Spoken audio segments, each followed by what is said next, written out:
Welcome to Nasdaq Trade Talks. I'm your host, Jill Malandrino, global markets reporter at Nasdaq. Joining us for this session, we have Scott Nations, president of Nations Indexes, as well as Mark Sebastian, CEO of Option Pit.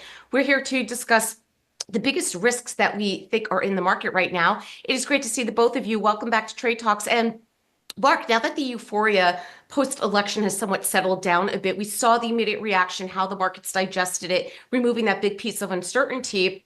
But it seems to be that the bond market is telegraphing something different. Yeah, the bond market, on one hand, a positive note, bond volatility, the MOVE index, really pulled back post-election.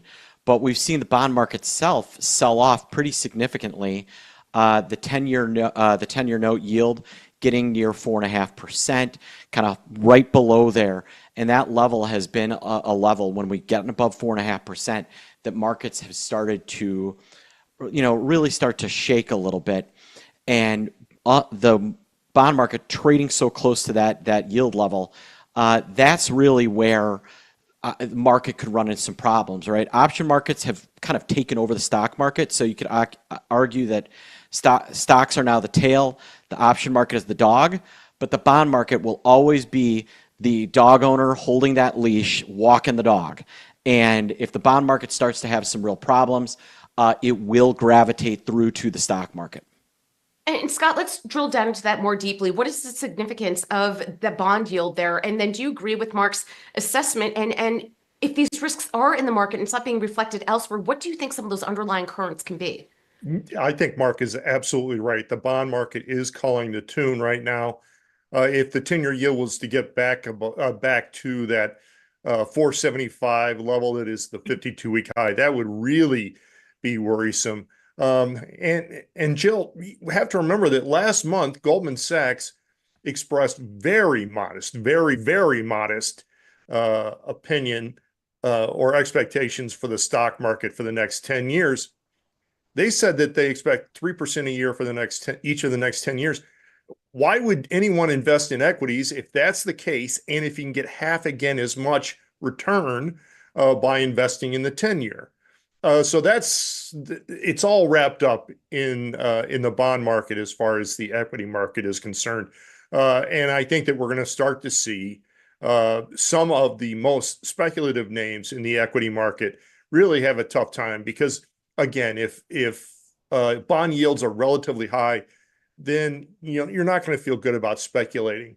Where we might also see some problems would be the gold market and the Bitcoin market. If gold, which has had a wonderful run, has to compete with 475 or 5-year or 5% 10-year yield, it's really going to have a tough time. The other thing, as far as options are concerned, unremarkable in the broad-based equity measures. But one thing that's really interesting is that NVIDIA and Tesla are both showing a significant amount of call skew. That is, call prices, out-of-the-money call prices higher than out-of-the-money put prices. And we know that NVIDIA is reporting on Wednesday. And so everybody is lined up to watch that. Yeah, of course. And Mark, NVIDIA, it just has such a prominent position as we think about the digital economy going forward. So much hinges on that, right? Just like when you think about Apple of the late 2000s, early 2010s, where it just impacts everything from suppliers to other sectors. It's going to be a big deal on Wednesday. And I feel because so much of the movement of the market, not just NVIDIA itself, not just the weighting that has in the indexes, but all these other derivative stories that have grown around that, it just seems to exponentially multiply each time we look forward to their earnings reports. Right. Well, NVIDIA and Broadcom have essentially sucked the life out of every other semiconductor. And thus, going into earnings, normally the market price is in about a 6.9% move. They're pricing closer to 8.5%, which shows you how concerned they are about these earnings. Because if NVIDIA comes out and does not just beat earnings, but kill it. So what am I saying? Go through analyst estimates on NVIDIA and pull the most ludicrously high one. And that is the bar for NVIDIA to actually rally post earnings, because the bar has been set so high there. So, they're estimating about 60 cents a share, something like that for them. I don't know exactly what the numbers are, but go for that absolutely bananas high estimate. If it doesn't hit there, the stock is going to pull back. And, you know, the other concerning, the positive and negative, the triple Q has turned into a pure play AI tech growth play. The top 8 stocks in the triple Q now make up 49% of the index. And so, you know, if the triple Q starts pulling back, the Qs have really become the market leader. You know, they're more important than the S&P 500 even. Maybe not in terms of option flows, but in terms of, you know, what's going to dictate whether the market rallies or not. And so if NVIDIA does falter, it is going to pull Broadcom with it, Microsoft with it, Meta, to a lesser extent, Apple. Apple has actually been the safe harbor stock. So risk off has been where money has flowed into Apple. In a true risk off event, watch Apple on a down day. This is how you know we're in some trouble. If we're having a major down day and Apple is not flat or green, that is telling you money is actually leaving the stock market and not just rotating into safety, and that people are starting to get really worried.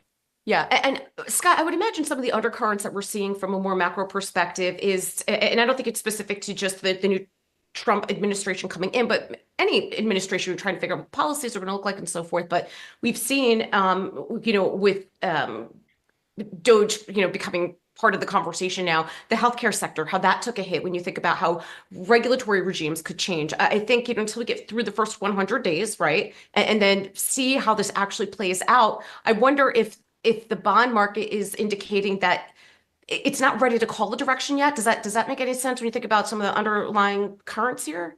No, I think you make a great point. And it's not just that we're getting a new president, but that party is turning over. Right. I don't think anybody who looks at federal spending, the debt and the deficit, thinks that we're on a sustainable path.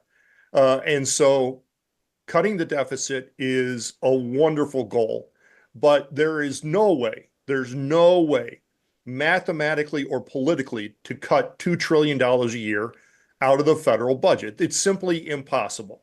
But to come even close, they would have to cut into Social Security and Medicare significantly. And so until we get some sort of guidance on what they really want to do, then I think you're right. I think that there are going to be certain names that are just going to have a really tough time, not just healthcare because of Medicare, but also all the defense makers because you know, defense is about half of the discretionary budget. And so I think that there are several sectors that are really going to be in flux until we get some more guidance. Yeah. And Mark, to wrap up here, this isn't, I mean, you know, you, Scott, and I talk about this every month that you're on. It's not necessarily what's happening with monetary policy as much as it is fiscal discipline. You know, we haven't even been able to service programs that have been in effect for, you know, as long as we can remember, and then just continuing to add you know, more programs onto that. It just snowballs. And now here we are, we have to either figure it out, whether it's cutting or spending more or how we're going to fund this. But this isn't nothing new, but I think now we're actually facing it because it isn't going to be status quo. Yeah, I mean, there's a limit to how much you can borrow worldwide. And, you know, that seems to be starting to come to a head here. We can't grow our way out of 1.9 trillion in deficits every year. If we can get that deficit down significantly, that would make a pretty big difference. And yeah, those entitlement programs, I'm very interested to see what's going to happen with those. You know, is the top end cutoff at, I don't know, what is it, 156,000, 175,000? You know, are they going to lift that? There's a lot of balls in the air when it comes to that, but I think a major thing is can they cut? And they've made a lot of promises that are inflationary. And how do those balance out? And that will take a little bit of time to parse through. And another risk to the bond market is if we get in a trade war with China, what is China's carrying a tremendous amount of U.S. debt. So is Japan. That could be them deciding to dump $100 billion of U.S. Treasuries on the market. It would cause a yield spike, and that would be some real issues for the overall stock market. Appreciate both of your insights as always. Thanks for joining us on Trade Talks. I'm Jill Malandrino, Global Markets Reporter at Nasdaq.